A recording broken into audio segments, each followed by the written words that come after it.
Hello students, middle education के YouTube channel में आप सभी का स्वागत है। यहाँ आपके सामने है कक्षा 10 का हिंदी विषय का मॉडल प्रश्न पत्र, जिसका कि सेट ए हम यहाँ पे कंप्लीट करेंगे। देखिए स्टूडेंट्स, ये जो मॉडल पेपर है वो आपकी बोर्ड की एग्ज़ाम की तैयारी के पर्पज़ से बनाया गया है। यदि आप इसको पूरी तरीके से अच्छे से कंप्लीट करके इसकी प्रैक्टिस कर लेते हैं और साथ ही साथ इसकी अच्छे से तैयारी करके एग्ज़ाम देने जाते हैं तो डेफिनेटली आपका स्कोर जो होगा वो बहुत अच्छा आने वाला है। और एक और बात मैं आपको बताना चाहती हूँ कि इसमें जो आंसर्स का कलेक्शन भी है, जो आंसर की के अंदर जिन आंसर्स को यहाँ पे डाला गया है वो सिर्फ एक ही रिसोर्स या एक ही माध्यम से नहीं, बल्कि अलग अलग पुस्तकों और अलग अलग साइट से उनको जो सबसे अच्छा आंसर है किसी भी प्रश्न का उसको यहाँ पे रखा गया है। तो आंसर की बनाने में भी मैंने बहुत मेहनत की है। तो आप इस वीडियो को एंड तक देखिए और साथ में वीडियो को लाइक और शेयर करना बिल्कुल भी मत भूलिए। तो चलिए हम यहाँ पे वीडियो को शुरू करते हैं। इसका जो PDF है वो आपको डिस्क्रिप्शन बॉक्स से जाके डाउनलोड कर लेना है। यहाँ पहला प्रश्न है, सही विकल्प चुनकर लिखिए। तुलसीदास जी की जो रचना है वो आप सभी को पता होगी, विनय पत्रिका। सेकंड है, भोलानाथ का असल नाम क्या था? तो सही उत्तर हो जाएगा इसका तारकेश्वर नाथ। तीसरा है कामायनी, ये कामयाबी नहीं है, कामायनी है। कामायनी किसकी रचना है? तो सही उत्तर है जयशंकर प्रसाद। चौथा है रसात्मक वाक्यम काव्यम, ये किसकी परिभाषा है? तो सही उत्तर हो जाएगा आचार्य विश्वनाथ। उसके बाद 5वें नंबर का प्रश्न है, आलंबन और उद्दीपन का संबंध किसके साथ है? तो सही उत्तर है विभाव। छठवा है, संचारी भाव की संख्या कितनी है? तो सही उत्तर हो जाएगा 33। अब उसके बाद हम आगे बढ़ेंगे और देखेंगे यहाँ पे प्रश्न क्रमांक 2, रिक्त स्थानों की पूर्ति कीजिए। पहला है, अनुप्रास अलंकार में खाली स्थान की आवृत्ति बार बार होती है। तो इसका जो सही उत्तर हो जाएगा वो हो जाएगा वर्णों की। ठीक है ना, क्या हो जाएगा? वर्णों की। दूसरा है, मन्नू भंडारी के पिता रसोई घर को क्या कहते थे? तो इसका जो सही उत्तर है वो हो जाएगा भटियार खाना। क्या कहते थे मन्नू भंडारी के पिताजी? भटियार खाना कहते थे। ठीक है, ये हो जाएगा इसका उत्तर। अब उसके बाद तीसरा है, श्रृंगार रस का स्थायी भाव क्या होता है? तो इसका उत्तर हो जाएगा रति। चौथा है, चौपाई के प्रत्येक चरण में खाली स्थान मात्राएं होती हैं। तो इसका उत्तर हो जाएगा 16। विद्यालय में कौन सी संधि है? तो कौन सी संधि है? दीर्घ स्वर। कौन सी संधि है? दीर्घ स्वर संधि है। उसके बाद छठवा है, शब्द शक्ति खाली स्थान प्रकार है। तो इसके 3 प्रकार होते हैं। तो यहाँ पे आपके पूरे जो खाली स्थान है वो कंप्लीट हो जाते हैं। फिर उसके बाद हम देखते हैं प्रश्न क्रमांक 3, निम्नलिखित कथनों के समक्ष सत्य और असत्य आपको लिखना है। पहला है, कृष्ण ने गोपियों के लिए प्रेम संदेश भेजा था। तो ये हो जाएगा आपका सत्य। उसके बाद अच्छे लोग परहित के लिए दौड़े चले आते हैं। तो ये भी आपका सत्य हो जाएगा। फिर है तीसरा, अट नहीं रही कविता में बसंत ऋतु का वर्णन हुआ है। ये भी सत्य है। फिर है, वीर व्यक्ति अपनी प्रशंसा स्वयं करते हैं। तो ये असत्य है। नागार्जुन का अधिकांश काव्य व्यंग्यात्मक शैली में लिखा गया। ये भी सत्य है। नेताजी का चश्मा गद्य की आत्मकथा के अंतर्गत आता है। ये असत्य है। अब उसके बाद गद्य की प्रमुख विधाएं, तो इसका क्या उत्तर हो जाएगा? निबंध। ठीक है। लखनवी अंदाज, तो इसका हो जाएगा यशपाल। फिर उसके बाद अंधे की लाठी, तो अंधे की लाठी का हो जाएगा एकमात्र सहारा। ठीक है। फिर उसके बाद मैं क्यों लिखता हूँ, तो मैं क्यों लिखता हूँ का हो जाएगा आगे। फिर है कामायनी, तो ये जयशंकर प्रसाद। फिर मानवीय क्रियाओं का आरोप, तो ये होता है मानवीकरण। ठीक है ना। अब उसके बाद हम आगे बढ़ेंगे और देखेंगे यहाँ पे एक शब्द या फिर एक वाक्य में आपको उत्तर लिखना है। एक अनार 100 बीमार का क्या अर्थ होता है? तो एक अनार 100 बीमार का अर्थ होता है वस्तु कम एवं मांग अधिक होना। क्या वस्तु जो है वो कैसी है? कम है। ठीक है। और मांग कैसी हो गई? यहाँ पे अधिक हो गई। ठीक है। तो आप पूरा वाक्य में लिख दीजिए कि वस्तु कम एवं मांग अधिक होना क्या कहलाता है? एक अनार और 100 बीमार। ठीक है, उसके बाद फिर दूसरा है अपना उल्लू सीधा करना का क्या अर्थ होता है, तो इसका हो जाएगा अपना काम निकालना। ठीक है, अपना काम निकालना इसका अर्थ हो जाएगा। तो ये सब बहुत ही सरल हैं जो कि आपको मौखिक रूप से ही याद हो जाएंगे। अब उसके बाद आगे बढ़ेंगे और देखेंगे प्रश्न क्रमांक 3, नेताजी की मूर्ति किससे बनी थी, तो इसका उत्तर है संगमरमर। किससे बनी थी मूर्ति नेताजी की? संगमरमर से। उसके बाद फिर अगला प्रश्न जो है वो है बादल के हृदय में किसकी चमक छिपी है, तो इसका उत्तर हो जाएगा बिजली की चमक छिपी है। फिर उसके बाद कनक शब्द के 2 अर्थ लिखिए, तो इसका है सोना, यानी कि जो सोना गोल्ड वाला होता है, ठीक है, वो सोना, सोने वाला सोना नहीं कि नींद वाला समझ जाए। और है धतूरा। ठीक है, और क्या है? धतूरा, सोना और धतूरा। फिर है छठवा, यशपाल जी ने लखनवी अंदाज क्या साबित करने के लिए लिखा था, तो यहाँ पे उत्तर है वो ये हो जाएगा कि बिना किसी तथ्य के कहानी नहीं लिखी जा सकती। बिना किसी तथ्य यानी कि कोई भी पात्र घटना के बिना कहानी नहीं लिखी जा सकती। लेकिन ये जो लखनवी अंदाज है वो एक स्वतंत्र रचना है और यशपाल जी ने इसलिए लिखा है कि यहाँ पे ये साबित करने के लिए कि कई ऐसी भी रचना है जिनको स्वतंत्र रूप में पढ़ा जा सकता है, तो इसलिए यहाँ पे बिना तथ्य की कहानी नहीं लिखी जा सकती। लेकिन लखनवी के अंदाज के द्वारा उन्होंने ये साबित किया है कि स्वतंत्र कहानियाँ या फिर बिना पात्रों के या घटनाओं के भी रचनाएं की जा सकती हैं। तो आपके एग्ज़ाम की नज़रिए से ये जो मॉडल पेपर है वो बहुत बहुत बहुत ही ज़्यादा इम्पॉर्टेंट हो जाता है और इसमें जो आंसर भी मैं आपको बताऊंगी तो वो भी आपके लिए बहुत ज़्यादा इम्पॉर्टेंट है। यदि आप इन आंसर्स को अपने एग्ज़ाम में लिखते हैं तो आपका एक भी नंबर कटने की किसी प्रकार की कोई संभावना नहीं रह जाती। तो चलिए हम देखते हैं प्रश्न क्रमांक 6, छायावादी कवि की विशेषताएं लिखिए।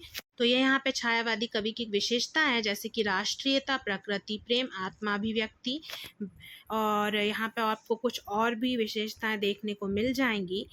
सौंदर्य चित्रण हो गया, प्रेम की अभिव्यक्ति, ये कुछ प्रमुख है, इनका आपका वो वर्णन भी कर देना है।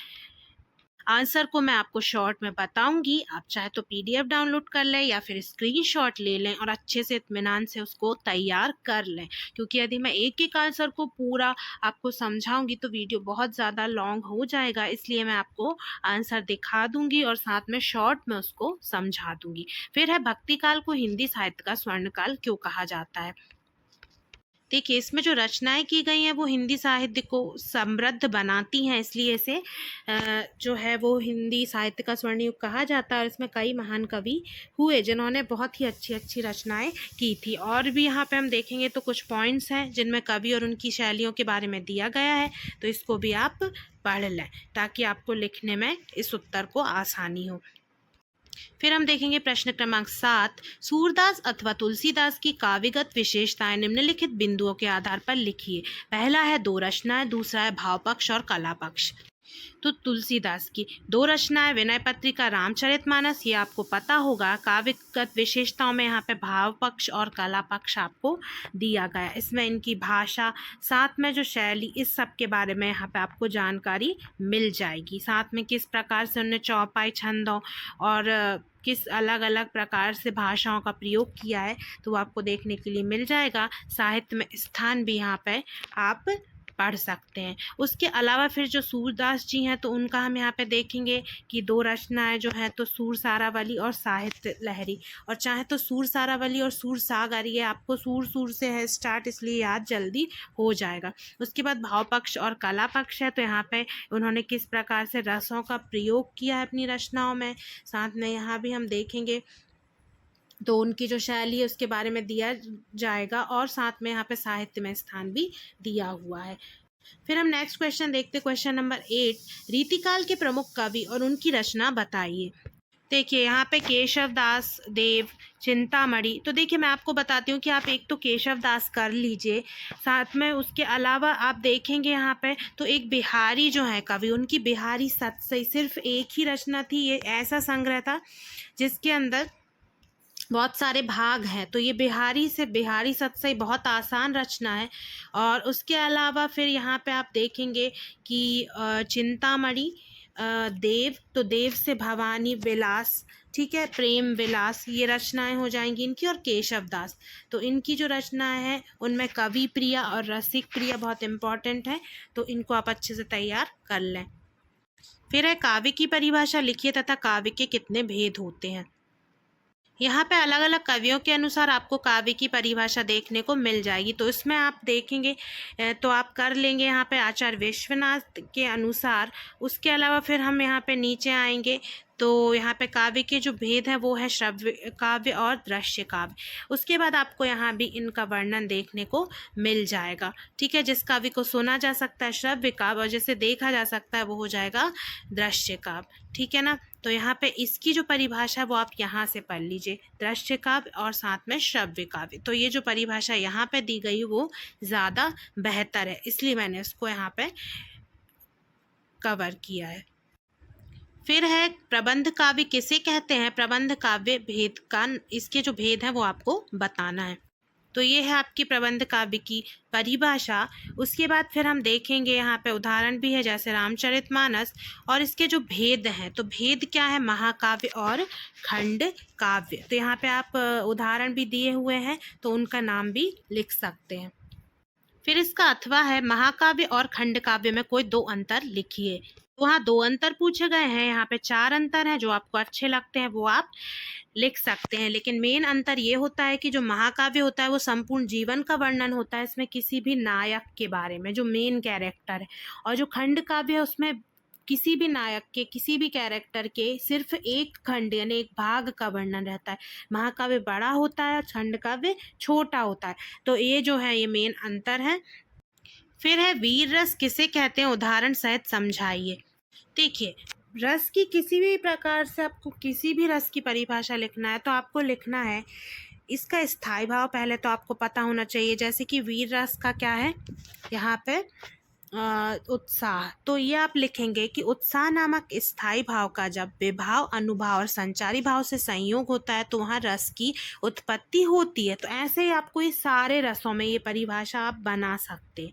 सिर्फ आपको यहाँ पे जो स्थायी भाव है उसको बदलना है, बाकी पूरी की पूरी लाइन यहाँ से लेके यहाँ तक सेम रहेगी। और जो इसके उदाहरण है वो है बुंदेले हर बोलों के मोह हमने सुनी कहानी थी, खूब लड़ी मर्दानी वो तो झांसी वाली रानी थी। इसके अथवा में हम यहाँ पे देखेंगे श्रृंगार रस किसे कहते हैं, उदाहरण सहित लिखिए। ये देखिए, ये ऊपर की लाइन आप छोड़ भी दें तो यहाँ से पढ़ें, साहृदय के हृदय में स्थित रति नामक स्थायी भाव। अब श्रृंगार रस का जो स्थायी भाव है वो रति, वहाँ रति जोड़ दिया। का विभाव, अनुभाव और संचारी भाव से जब संयोग होता है तो वहाँ श्रृंगार रस हो जाता है। उदाहरण, राम का को रूप निहारती जानकी, कंकन के नक की परछाई, यति समय सुधि भूल गई, कर टेक रही पलटारत नाही।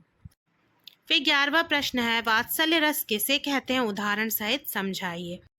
तो ये देखिए, यहाँ पे भी आपको मैंने सेम परिभाषा दी है ताकि आपको कोई प्रॉब्लम ना हो याद करने में, एक ही तरीके से आप इसको लिख सकते हैं। इसमें वात्सलता नामक स्थायी भाव का जब विभाव, अनुभाव और संचारी भाव से संयोग होता है तो वात्सल रस की उत्पत्ति होती है। मैया मोरी मैं नहीं माखन खायो। तो इस बात पे आप ज़रूर वीडियो को लाइक करें, वीडियो में कमेंट ज़रूर करें।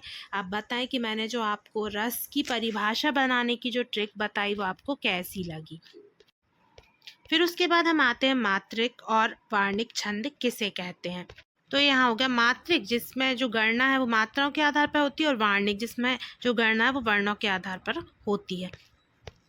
फिर है प्रश्न क्रमांक 12, दोहा की परिभाषा उदाहरण सहित लिखिए। तो ये देखिए, यहाँ पे कुल 24 मात्राएं होती हैं पहले और तीसरे चरण में 13-13, दूसरे और चौथे में 11-11। उदाहरण यहाँ पे आप पढ़ लें। फिर है यहाँ पे सोरठा छंद का आपको उदाहरण देना और साथ में इसकी परिभाषा भी लिखना है। तो ये देखिए, ये क्या है, दोहे, जो दोहा छंद है उससे उल्टा होता है। इसके पहले और तीसरे में 11-11 होती हैं और दूसरे और चौथे में 13-13 होती हैं। यहाँ पे भी आपको यहाँ पे उदाहरण देखने को मिल जाएगा। उसके बाद फिर हम यहाँ देखेंगे प्रश्न क्रमांक 13, राम वृक्ष, बेनीपुरी और स्वयं प्रकाश, दो लेखकों का आपको जीवन परिचय लिखना है। इसमें दो मेन पॉइंट हैं, दो रचना और भाषा शैली। देखिए बच्चों, यदि हम आपके लिए इतनी मेहनत करते हैं तो आपकी तरफ से भी फीडबैक मिलना चाहिए, और आप अपने फीडबैक के रूप में वीडियो को ज़्यादा से ज़्यादा लाइक करें, कमेंट करें, तो इससे हमें भी बहुत खुशी मिलेगी। तो यदि हम आपके एग्ज़ाम की तैयारी करवा पाते हैं और साथ में आप अच्छा स्कोर करते हैं तो इससे अच्छी बात कुछ और नहीं हो सकती। तो देखिए यहाँ पे दो रचनाएं हैं, माटी की मूर्त है और साथ में लाल तारा। और उसके अलावा यहाँ पे देखेंगे तो भाषा और शैली इनकी दी हुई है, 3 शैलियाँ इनकी मुख्य थी। तो इस तरीके से भाषा और शैली के बारे में आप इनके लिख सकते हैं। फिर यहाँ पे नीचे हम आएंगे तो हम देखेंगे 4 शैलियाँ हैं। उसके बाद फिर साहित्य में स्थान भी इनका बताया गया। ये स्वतंत्रता सेनानी और समाज सुधारक के रूप में थे और साथ में इन्होंने बहुत ही अच्छी रचनाएं की। उसके बाद फिर स्वयं प्रकाश जी जो हैं, तो इनका हम देखेंगे कि आसमां कैसे कैसे सूरज कब निकलेगा। ये दो रचनाएं हैं। भाषा और शैली में भी यहाँ पे बताया गया है कि इनकी शैली बहुत ही आकर्षक थी और साथ में इन्होंने खड़ी बोली में रचनाएं की, अर्थात भाषा जो है वो खड़ी बोली अधिकांश रचनाओं में थी। साहित्य में यहाँ पे स्थान भी दिया गया है जिसमें कि इन्हें बहुत सारे पुरस्कार मिले हैं साहित्य के जगत में। उसके बाद हम आगे बढ़ते हैं। प्रश्न क्रमांक 14, अलंकार किसे कहते हैं, वह इसके कितने भेद होते हैं। उसके अथवा में हम देख लेंगे कि अनुप्रास और उपमा अलंकार की परिभाषा उदाहरण सहित लिखना है। तो ये अलंकार और यहाँ पे दो प्रकार भी पूछे हैं, तो हम इस क्वेश्चन को अथवा सहित अच्छे से एक बार में कंप्लीट कर लेते हैं। ये देखिए, यह अलंकार आपको पता होगा कि ये विभूषित करने वाला है, अलंकृत करने वाला इसका अर्थ है। तो काव्य की शोभा बढ़ाने वाले जो शब्द हैं वो अलंकार कहलाते हैं। इसके दो भेद हैं, शब्द अलंकार और अर्थ अलंकार। ठीक है। उसके बाद फिर अनुप्रास अलंकार में जब दो या दो से अधिक शब्दों में समान वर्ण की आवृत्ति होती है तो क्या होता है अनुप्रास अलंकार। चारु चंद्र की चंचल किरणें खेल रही हैं जल थल में। तो ये आपने पहले भी पढ़ा होगा, इसलिए मैंने सरल उदाहरण यहाँ पे डाला है। उसके बाद उपमा अलंकार में देखेंगे कि उप का अर्थ है समीप।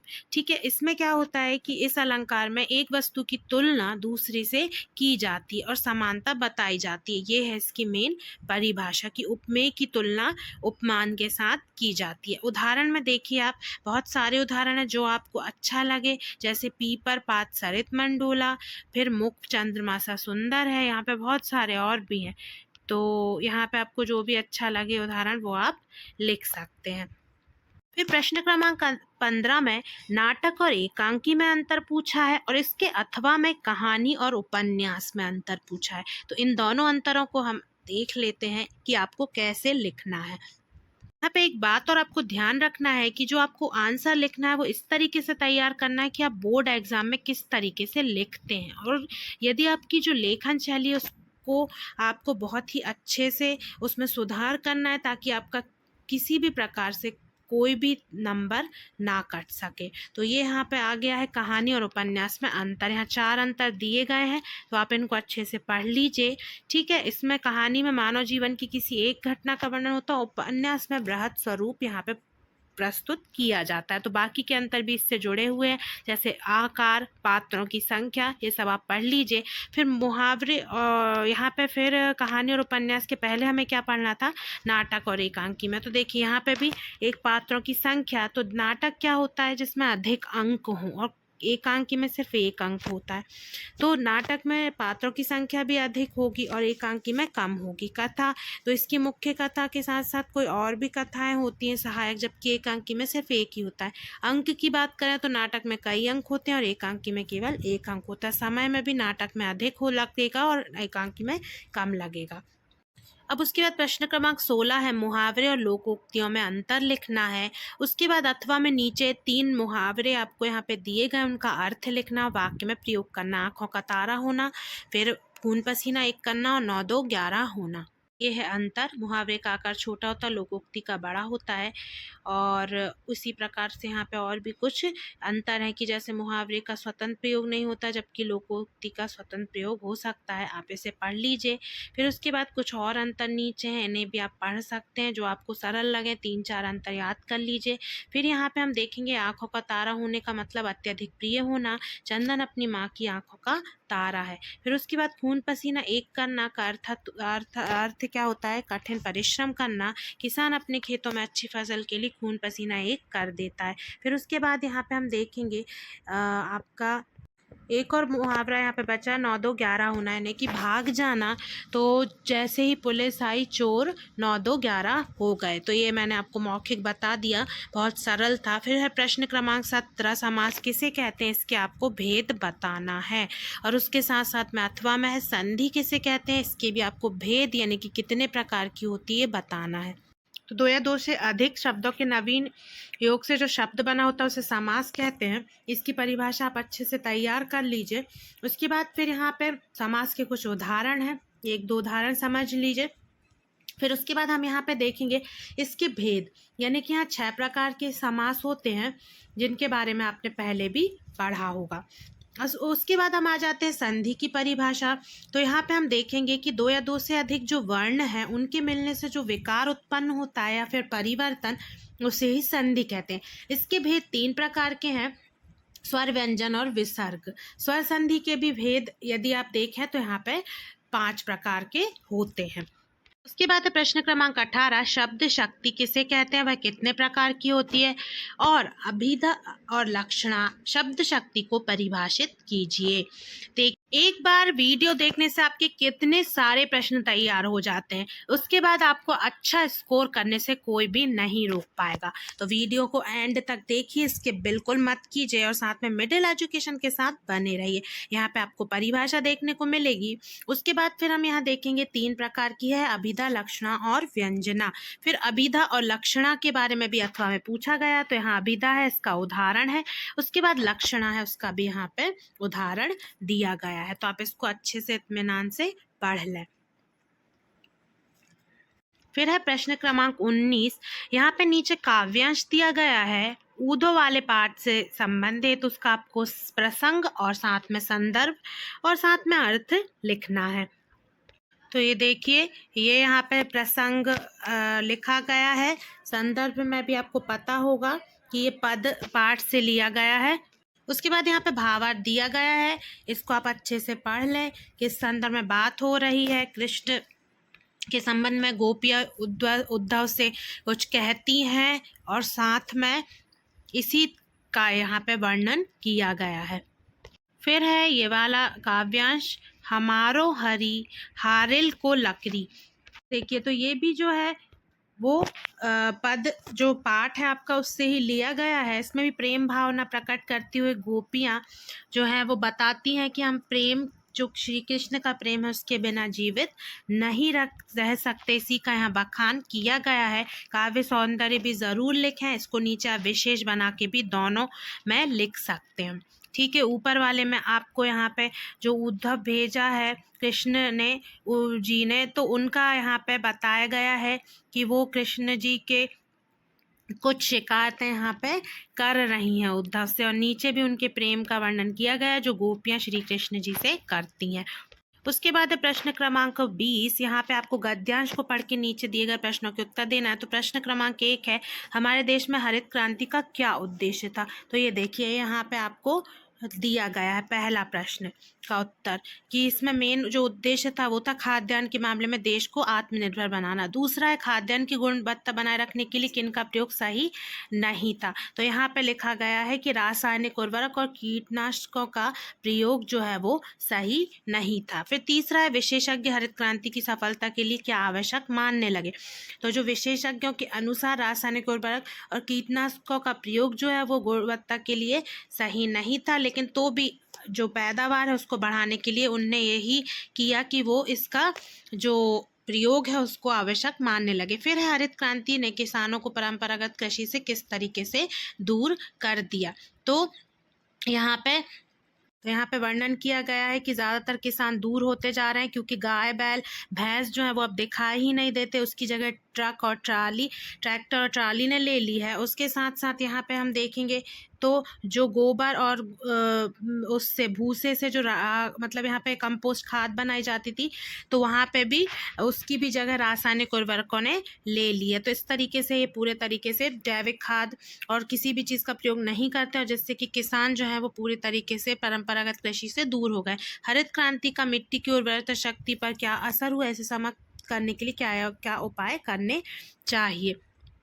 तो यहाँ पे आप देखेंगे कि सबसे पहली बात तो जो खाद्यान्न की गुणवत्ता है वह जो उसमें बहुत ज़्यादा गिरावट आई, और उसके साथ साथ यहाँ पे जो है वो जो मिट्टी की भी उर्वरा शक्ति उस पर भी इसका बहुत ही गलत प्रभाव पड़ेगा। और इसको समाप्त करने के लिए क्या करना चाहिए कि परंपरागत जो कृषि है उसके जो भी परंपरागत कृषि के जो तरीके थे उनको फिर से अपनाया जाना चाहिए। फिर उसके बाद हम आगे बढ़ेंगे और देखेंगे प्रश्न क्रमांक 21। यहाँ पे आपको नीचे दिए गए गद्यांश की साप्रसंग व्याख्या करना है। पहला जो है वो हलदार साहब से जुड़ा हुआ गद्यांश है, दूसरा बाल गोविंद भगत वाला। यहाँ पे ये दिया गया है कि हवलदार साहब जो मूर्ति पर लगा जो चश्मा था उसके और कैप्टन चश्मे वाले के बारे में जानकर बहुत खुश होते थे, इसी के संबंध में यहाँ वर्णन किया गया है। इसको आप अच्छे से पढ़ लें और थोड़ा बहुत आप इसको मन से भी कुछ चीज़ों को अपनी भाषा में लिख सकते हैं। फिर बाल गोविंद भगत वाला जो है यहाँ पे गद्यांश, तो उसमें भी यहाँ पे आप देखेंगे कि ये भी इसी पाठ से लिया गया है। और बाल गोविंद भगत का जो बेटा है उसके जिस दिन मृत्यु हुई थी उसी दिन वह अपनी खंजरी बजाकर संगीत गा रहे थे, तो उसी का यहाँ पे पूरा वर्णन किया गया है। तो इसको भी आप अच्छे से याद कर लें, एक बार समझ लें, और उसके बाद कुछ चीज़ें हैं जिनको आप याद कर लें, जैसे कोई कठिन शब्द है जिसको आपको नहीं पता तो उसको आप याद कर लें, बाकी का एक बार सिर्फ समझ के पढ़ लें। फिर है यहाँ पे प्रश्न क्रमांक 22। यहाँ पे आपको 2 पत्र हैं, एक है बड़े भाई के विवाह में मित्र को आमंत्रित करने के लिए पत्र, और दूसरा है परीक्षा काल में ध्वनि विस्तारक यंत्र पर रोक लगाने हेतु जिलाधीश को एक प्रार्थना पत्र लिखना है। तो ये देखिए ये यहाँ पे है, ये आपका मित्र को पत्र हो जाएगा। यहाँ पे पहले आप पूरा हालचाल पूछ लेंगे, उसके बाद जो मेन है इनविटेशन जो आपको आमंत्रण देना उसके बारे में बताएंगे, नीचे माताजी पिताजी के लिए चरण स्पर्श, और उसी तरीके से फॉर्मेट है जैसे आप हमेशा लिखते हैं। ये थोड़ा सा आपको समझना पड़ेगा। यहाँ पे आप ऊपर जिलाधीश महोदय के बारे में लिखेंगे क्योंकि आप उनको लिख रहे हैं। उसके बाद ये बताएंगे कि किस तरीके से आपकी कॉलोनी में आपको यहाँ पे जो मतलब तीव्र स्वर में जिस तरीके से भी लाउड स्पीकर बजाए जा रहे हैं जिससे आपको किसी प्रकार का विघ्न उत्पन्न हो रहा है पढ़ाई में, और छात्रों के अध्ययन का यही समय है, इसलिए व्यवधान उत्पन्न होने के कारण आप इस पे किसी भी प्रकार का प्रतिबंध लगाने की यहाँ पे कृपा करें। और फिर उसके बाद यहाँ पे नीचे आप भवदीय करके अपना नाम दिनांक लिख देंगे। फिर है इस सेट का अंतिम प्रश्न, निम्नलिखित विषय पर आपको रूपरेखा लिखना है और उसके साथ निबंध लिखना है। 4 यहाँ पे ऑप्शन दिए गए हैं, जिसका आपने तैयार किया हो वो आप तैयार रखिए, उसी को आप लिख दीजिए। लेकिन यहाँ पे मैं आपको विज्ञान का महत्व का जो निबंध है वो बता रही हूँ। देखिए एक तरीका मैं आपको बताती हूँ कि सबसे पहले ना आप यहाँ पे जब रूपरेखा डालेंगे ना तो यहाँ पे एक इंडेक्स बनाइए। यहाँ पे पूरा एक पेज में आप इसको एक के नीचे एक यहाँ पे पॉइंट्स लिख दीजिए। फिर इसके बाद जैसे कि यहाँ पे हमने 4 पॉइंट्स बनाए हैं, ठीक है, तो इन्होंने क्या किया है कि 4 में से सेकंड के अंदर बहुत सारे पॉइंट बनाए, लेकिन आप ऐसा कर सकते हैं कि इन सारे पॉइंट्स को अलग अलग बना लीजिए। जैसे कि खाद्यान्न के क्षेत्र में क्या है, विज्ञान का प्रभाव, फिर उद्योग, फिर शिक्षा, फिर आवागमन, चिकित्सा, संचार, वस्त्र, ठीक है, फिर विज्ञान अभिशाप के रूप में उपसंहार। तो इन सारों को आप अलग अलग पॉइंट कर दीजिए, किसी के अंदर लिखना ज़रूरी नहीं है, इससे आपका और ज़्यादा अट्रैक्टिव लगेगा। तो ये था आपका हिंदी विषय का सेट एक, ये पूरा यहाँ पे आपका कंप्लीट हो चुका है। आई होप आपको अच्छे से समझ में आ गया होगा। इस वीडियो में जितने भी क्वेश्चंस मैंने बताए उनको अच्छे से याद कर लीजिए, और साथ ही साथ ये जो मॉडल पेपर है उसके सारे क्वेश्चंस को आप अच्छे से तैयार कर लीजिए। एग्ज़ाम की तैयारी के लिए ये सारे क्वेश्चंस बहुत ज़्यादा इम्पॉर्टेंट हैं। तो मिलते हैं नेक्स्ट वीडियो में। Thanks for watching this video.